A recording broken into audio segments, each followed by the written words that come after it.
to the Siege of Alexandria.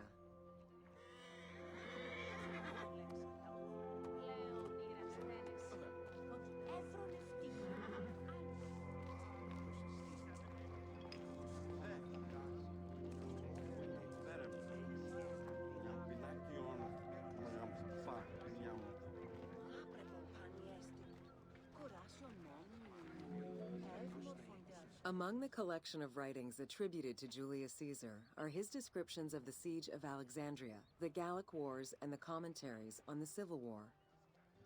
These archives contain information on different campaigns, the wars of Alexandria, Africa, and Spain.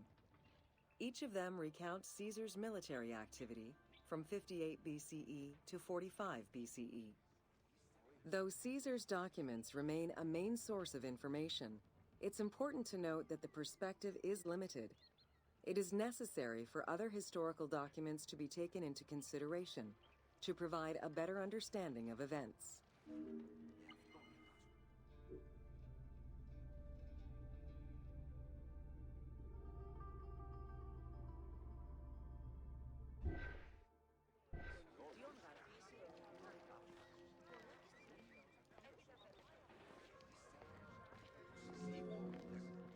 The Siege of Alexandria closely relays the events of the Civil War that led up to the event and describes how Caesar was besieged in the palace of the Ptolemies. Other ancient authors have left equally valuable and sometimes contradictory information.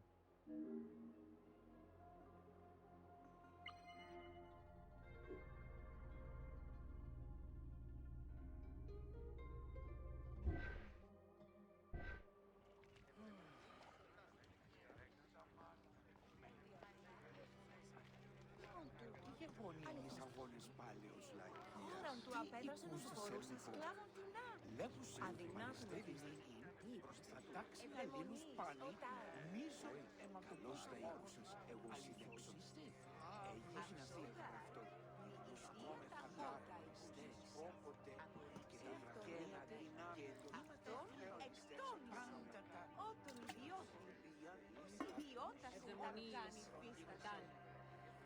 Ως μολτές είπε τα σχάτα του λέξου παρά το πολιτήριο με τα πολύπερ που γίνει ιώστε και βόρεια αυτή πάσης και δάνησαν εν το ανέμο Εδώ ήταν το γονέον στις Ευκμήνε με τα προχειριωτά του επιγαμίστε τετράκες. Τα πάντα διαχρήμασε. Πολύ αξιότερο.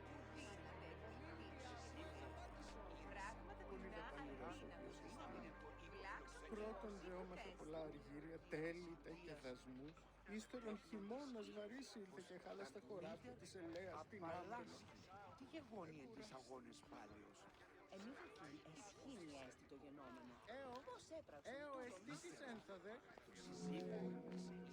In the events leading up to the Siege of Alexandria, Cleopatra VII and her brother were fighting over control of Egypt. Young King Ptolemy XIII's regent, Pothinus, had firm control over the young pharaoh, and an outmaneuvered Cleopatra soon went into hiding. This set the stage for Pompey's arrival in Alexandria. Having lost his battle against Caesar in 48 BCE, the Roman general turned to his allies, the Egyptians, for safe harbor. But on the advice of Pothinus, Ptolemy XIII had Pompey assassinated in the hopes of earning Caesar's favor. This would turn out to be a most unfortunate decision.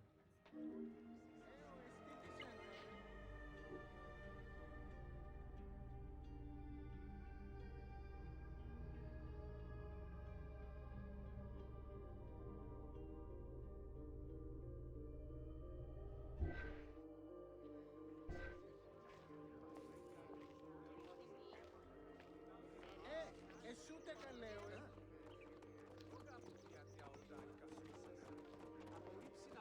Μονίμια του εσαπάτησον μη.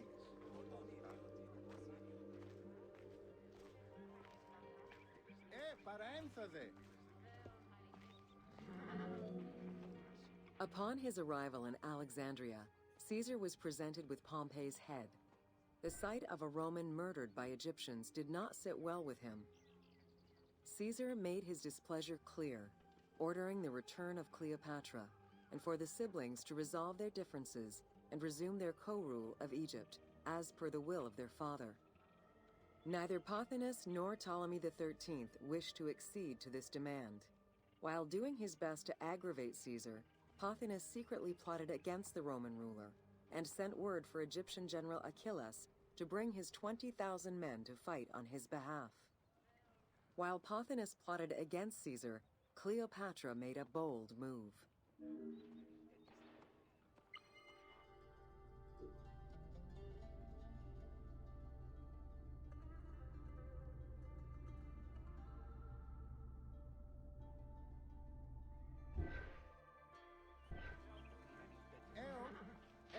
Τι της ένθαδε?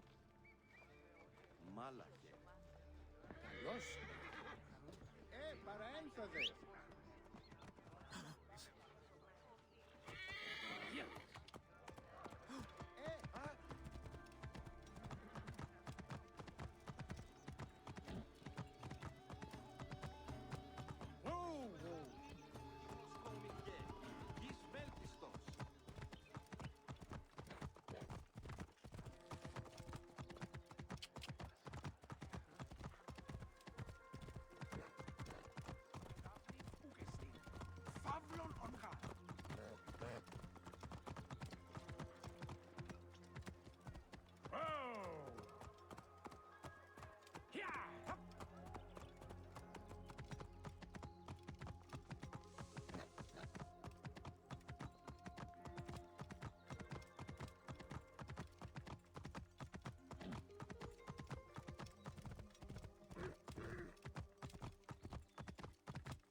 There are various descriptions of the encounter between Caesar and Cleopatra.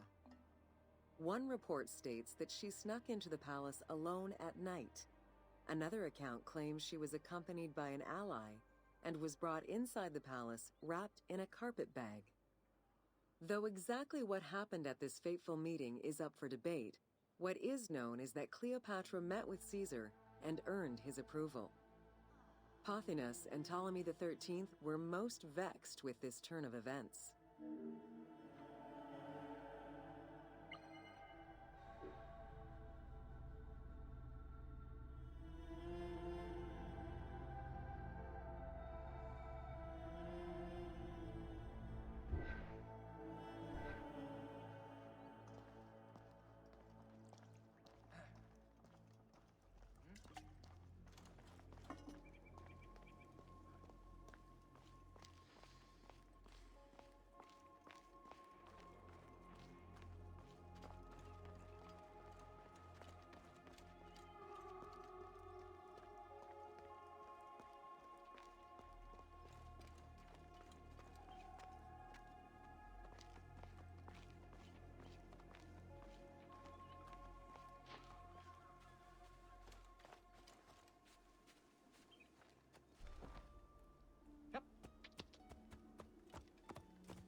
With Cleopatra finally present, Caesar chose to act as mediator between the siblings in the hopes of a peaceful resolution. It did not take long for things to sour. During a banquet given to celebrate the reconciliation, there was an assassination attempt on Caesar. It was the Roman leader's own barber who thwarted the attack. Once it was revealed that the king's regent, Pothinus, had ordered the attack, Caesar had him executed. He then placed the young king under guard.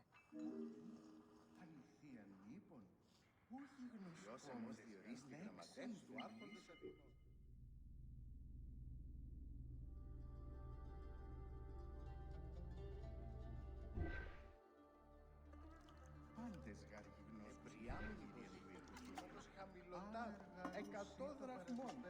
Έβγε λέγω εαυτός. Άου καθογίγνωσκες, εγώ συλλέξω. Έσχεν τα οικία τέχες οδηπούσα είναι. Μετά τις τέχνες, μετά τον δραχμών. Ο ήτον δυστυχής. Όχι μόνο. Τον πάλι έστι.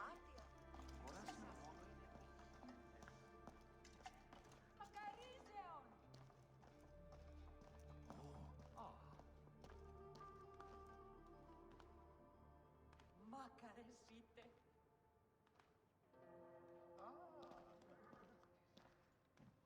Συγχαίρωση.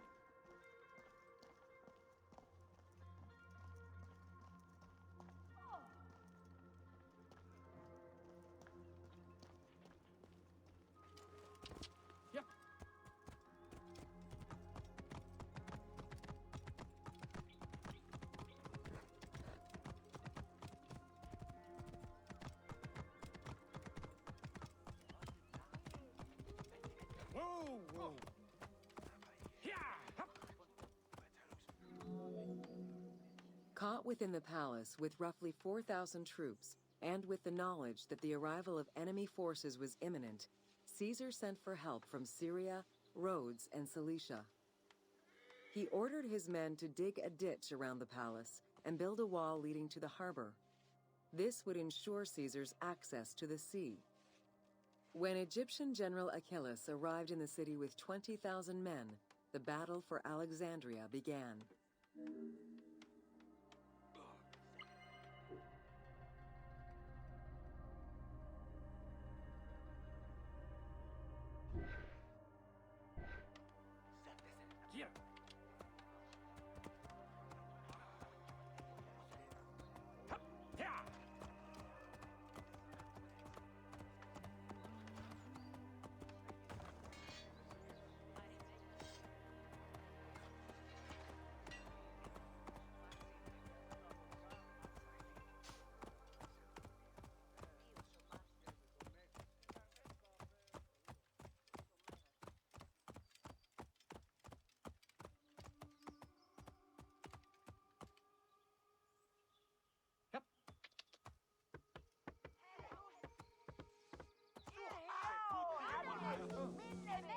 With so few men at his disposal, Caesar could not risk a battle just yet. He sent ambassadors to Achillas in the name of Ptolemy to propose a truce. Knowing that the orders did not come from the young king, and angered by the pharaoh's imprisonment, Achillas had the messengers assassinated. With Caesar confined within the palace, Achillas positioned his troops around the city. Skirmishes broke out throughout the streets of Alexandria and went on for several days and nights. Though they were outnumbered, Caesar's men were able to hold the enemy back. This prompted Achillas's next move: capture the Roman fleet stationed in the harbor.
Υπουργέ, χεις βέλτιστος.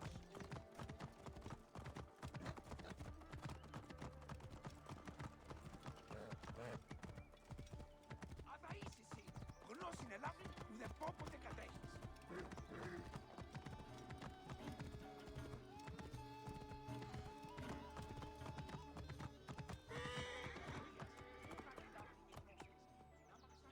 Που αποφέρει.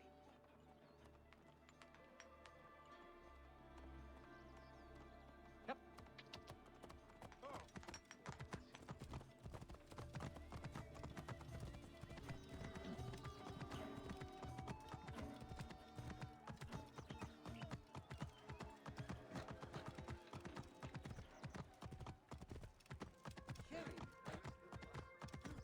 Άνθρωπε, ένδοτε ύστερα.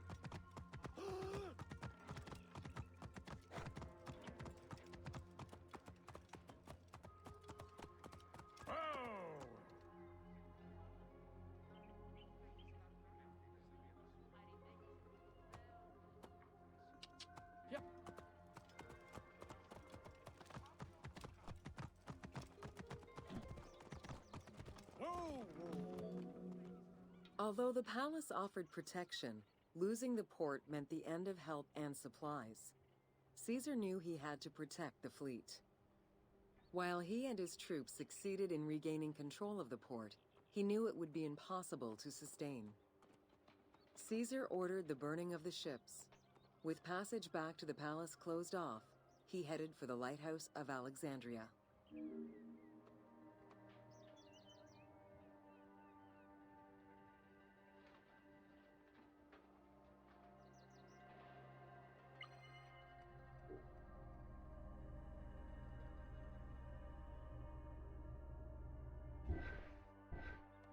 Πότε διδάσκεσαι Ελλάδη. Μήπω πρώην και εχθές.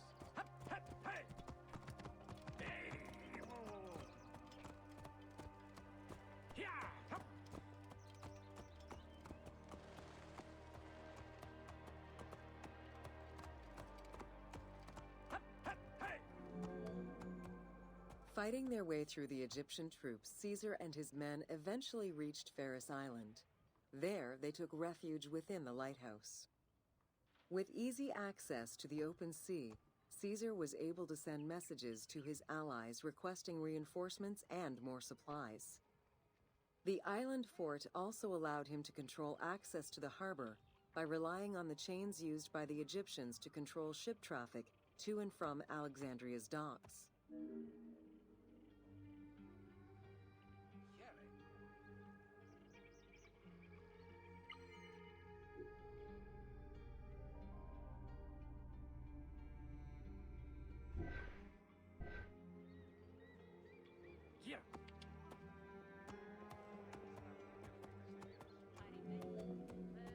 The exact chronology of events during the war in Alexandria remain imprecise. Conflicting accounts raise questions as to when, and even if, the Great Library of Alexandria was burned down at all. One account states that during the fighting, docks and warehouses were burned, and this was the fire that spread to the library. In another account, when Achillas cut off the harbor, Caesar had to leave the safety of the palace to defend his ships. As the enemies battled across the port, their arsenals set ships ablaze, and this destruction spread to the library.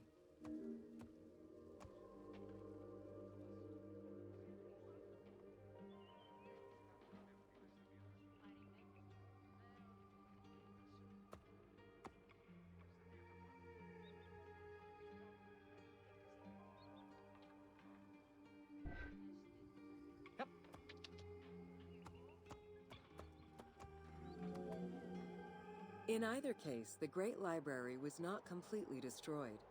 Experts point out that its location was too far from the harbor, and much later texts refer to the Great Library as being intact. Warehouses near the harbor contained manuscript copies awaiting export, and it is more likely that these documents were destroyed than the Great Library itself.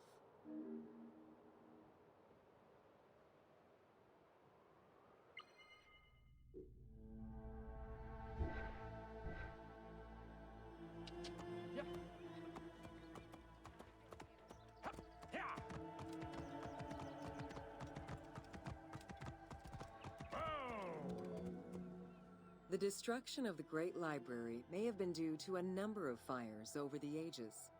Its end was probably closer to the 4th century CE, when the Christian Emperor Theodosius I ordered the closure of all pagan temples.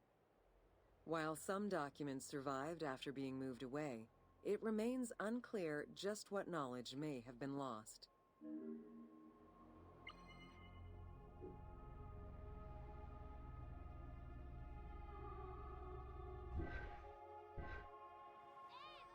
Here!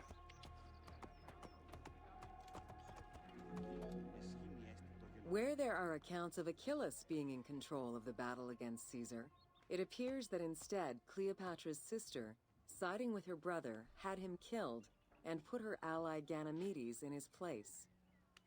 Ganymedes proved a valuable tactician for the Egyptian side. It was his idea to cut Caesar's access to the harbor, thus trapping Caesar at the palace.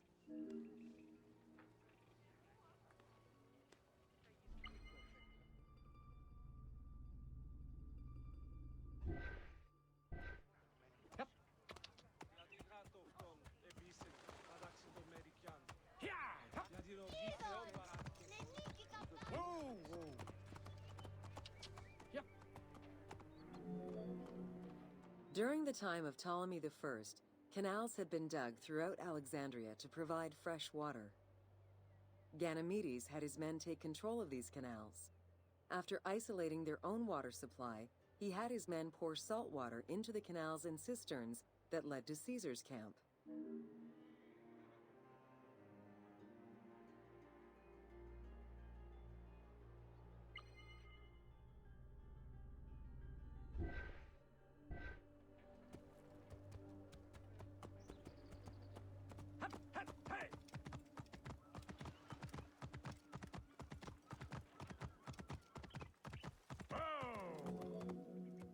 Panic erupted in Caesar's men.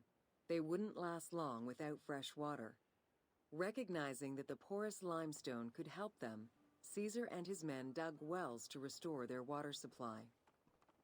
Days later, the 37th Legion, comprised of Pompey's soldiers, arrived by ship. Unable to come ashore due to the winds, Caesar risked going out to meet them on the peninsula, Cape Chersonese. When the enemy learned Caesar's location, they rushed to intercept.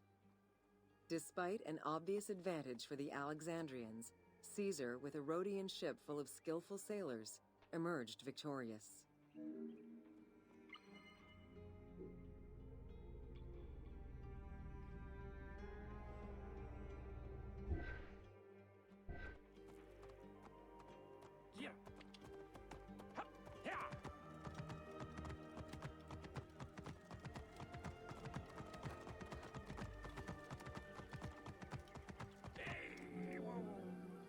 With help from the Allied ships, Caesar's victory enabled him to push the Egyptians back and secure the lighthouse. Gaining control of Pharis Island sent the Alexandrians into the sea and swimming back to the city. However, Caesar's fortification of the island didn't last long. The enemy regrouped and were set to storm the island.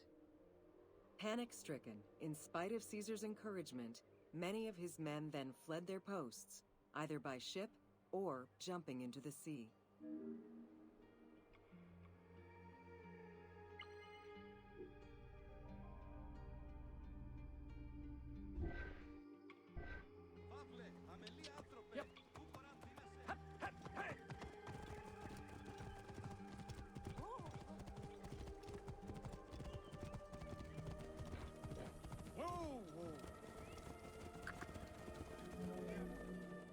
Caesar attempted to retreat, but Port Eunostos' harbor was overrun with enemy ships, preventing escape. Reportedly, Caesar gathered his papers and leapt overboard in an attempt to swim to an Allied ship farther out. Historian Cassius Dio claimed that Caesar would have drowned if he hadn't been able to remove his purple garment. Still, he managed to swim the distance and survive. The Alexandrians recovered the cloak and used it as a trophy to commemorate the Roman debacle.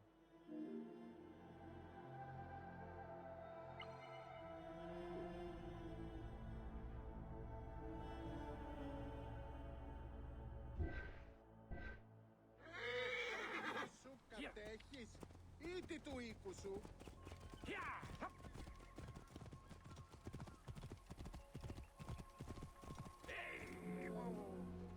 Unhappy with Ganymedes and wanting their king restored, the Alexandrians approached Caesar with a compromise. Caesar agreed to release Ptolemy XIII after entreating him to spare the kingdom and remain loyal to Rome. Once freed, however, the king defied the agreement and continued the war.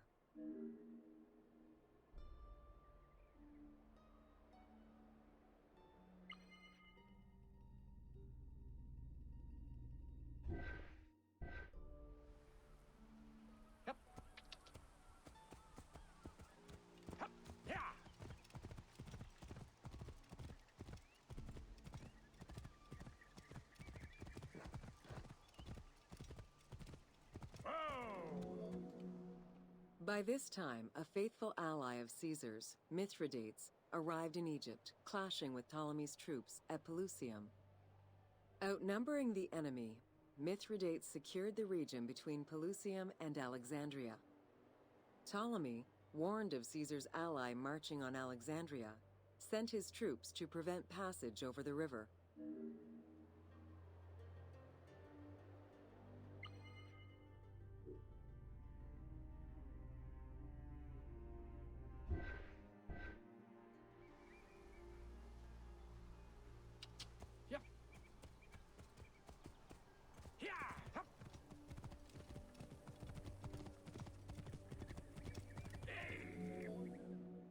Mithridates warned Caesar in time, and the two groups confronted the armies of Ptolemy in the Delta.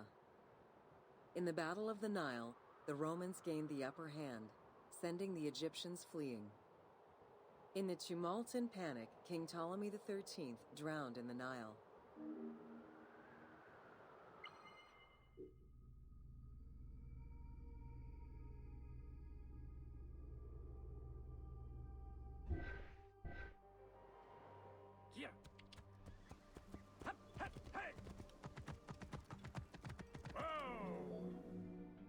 After the siege ended, Cleopatra VII married her younger brother, Ptolemy XIV, enabling her to reign over Egypt until 30 BCE. Under her rule, Alexandria settled into its position within the Roman Empire and eventually surpassed Athens as one of the most important cities in the Roman Empire. Julius Caesar remained in Egypt for a short time. He and Cleopatra would later have a son named Caesarion.